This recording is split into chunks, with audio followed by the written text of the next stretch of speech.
অনেক দিন আগের কথা। আমি তখন আরামবাগে একটা বেসরকারি কোম্পানিতে চাকরি করি। প্রতিদিন সাইকেল নিয়ে কতুলপুরে যাই এবং সেখান থেকে বাসে করে আরামবাগ যাতায়াত করি। সেদিন ছিল শনিবার।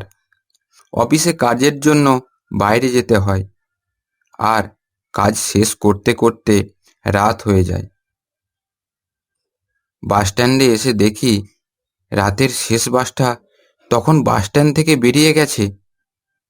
অগত্যা আর কোনো উপায় না পেয়ে বাসস্ট্যান্ডেই অপেক্ষা করতে রইলাম, যদি কোনো প্রাইভেট কার পেয়ে যাই। এইভাবে অনেকক্ষণ অপেক্ষা করেও কোনো প্রাইভেট কারের দেখা পেলাম না। শেষ পর্যন্ত চিন্তা করলাম, তাহলে নাইটিঙ্গেল বাস ধরেই বাড়ি ফিরব, কেননা অফিস তো এখন বন্ধ হয়ে গেছে। তাই অফিসে ফিরে গেলেও থাকার কোনো উপায় নেই।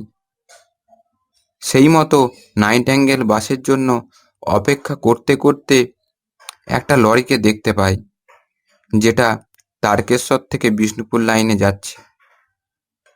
তাই লরি ড্রাইভারের কাছে গিয়ে অনেক রিকোয়েস্ট করে বললাম, দাদা, আমাকে একটু নিয়ে চলুন না।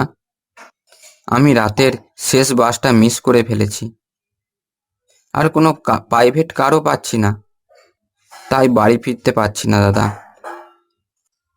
কোথায় যাবে? দাদা, আমি কতুলপুর যাব। ঠিক আছে, উঠে আসুন।